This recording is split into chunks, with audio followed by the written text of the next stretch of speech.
Assalamualaikum warahmatullahi wabarakatuh. Halo semuanya, perkenalkan nama saya Aditya Fadil Habibi. Saya mahasiswa Prodi Ilmu Pemerintahan Universitas Tanjung Pura Pontianak.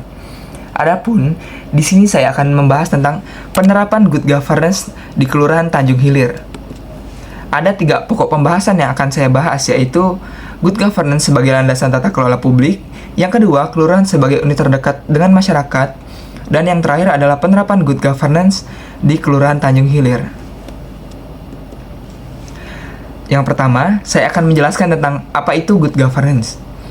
Good governance adalah tata kelola pemerintahan yang dijalankan dengan cara yang efektif, transparan, akuntabel, serta melibatkan partisipasi masyarakat.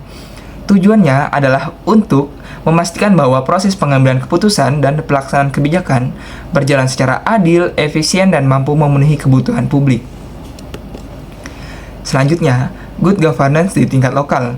Di tingkat lokal seperti kelurahan, penerapan good governance memiliki peran strategis karena unit ini berinteraksi langsung dengan warga dan menjadi garda terdepan pelayanan publik di kelurahan.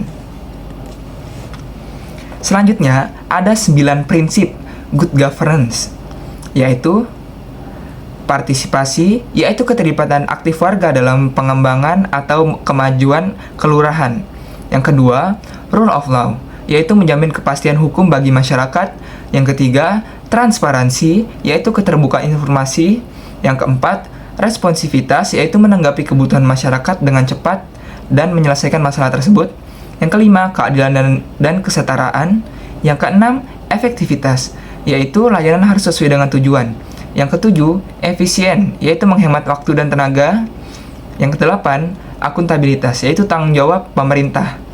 Yang ke-9, yang terakhir, yaitu adalah visi yang strategis, di mana pemerintahan kelurahan bisa memajukan masyarakat atau pemerintah kepada hal yang lebih maju ke depannya.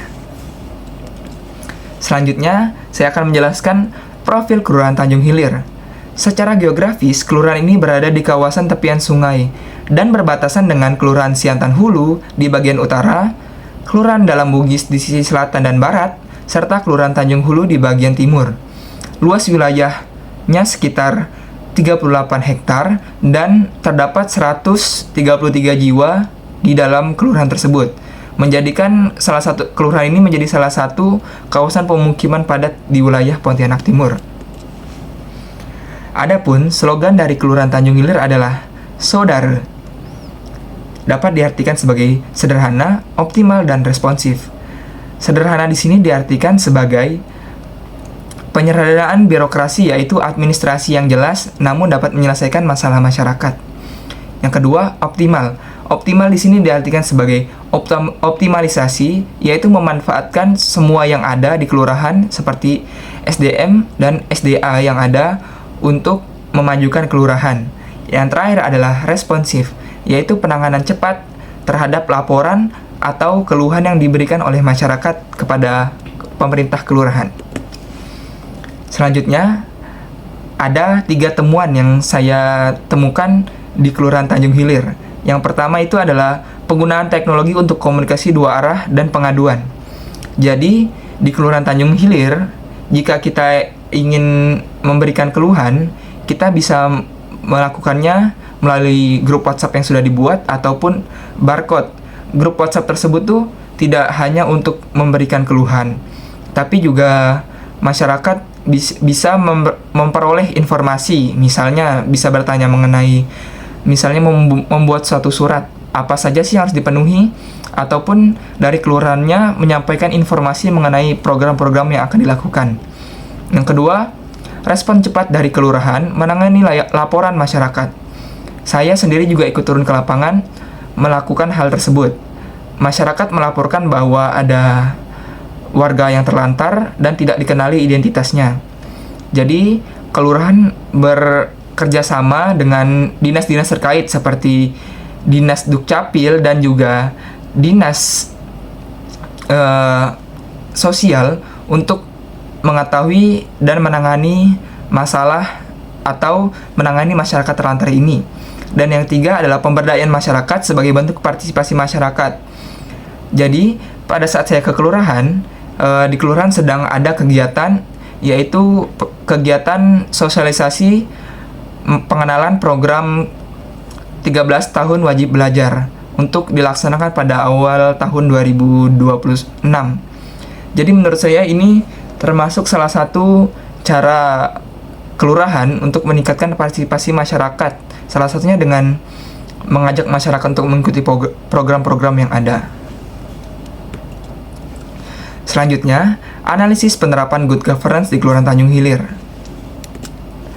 Baik, yang pertama itu adalah partisipasi, keterlibatan RT, RW, dan juga warga di dalam kemajuan Kelurahan Tanjung Hilir. Jadi warga diajak untuk melakukan program-program yang ada dilakukan oleh pemerintah, kelurahan, ataupun pemerintah nasional.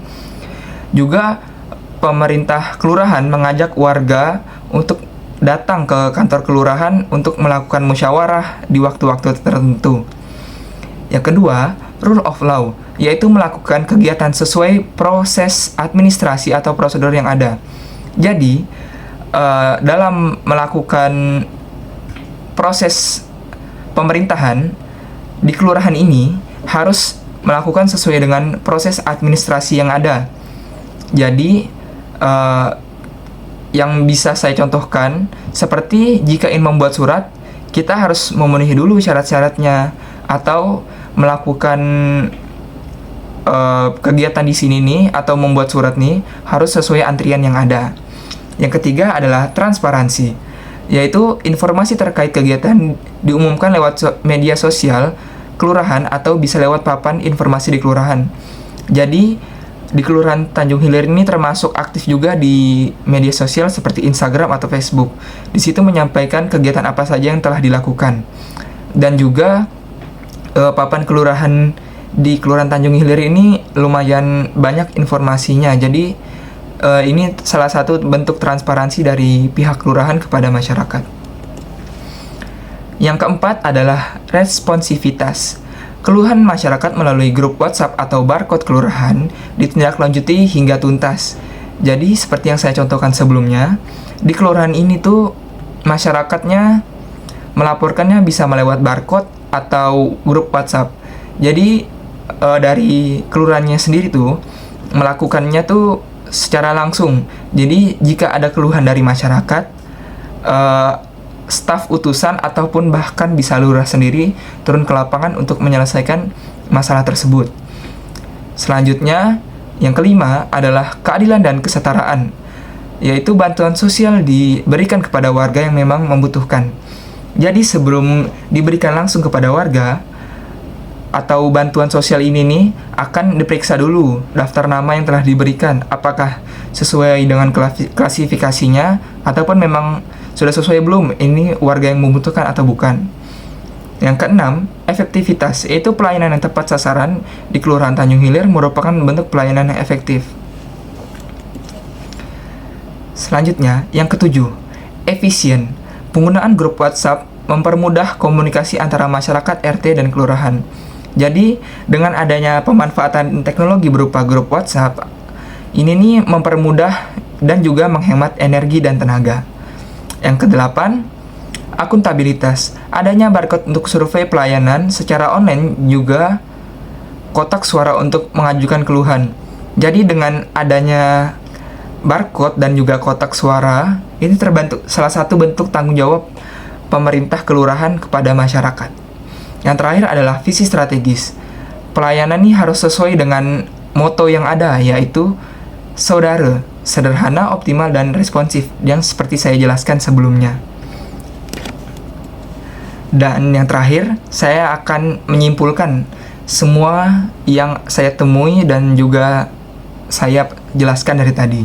Jadi, Kelurahan Tanjung Hilir telah menerapkan sebagian besar prinsip good governance, terutama dalam hal partisipasi, responsif, dan transparan melalui pemanfaatan media digital, serta koordinasi dengan RT ataupun RW.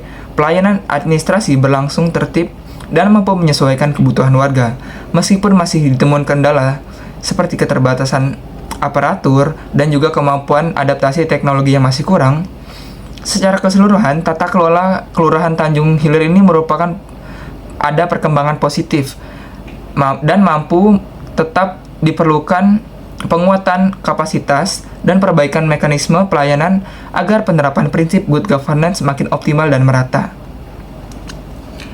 Mungkin itu saja yang dapat saya sampaikan.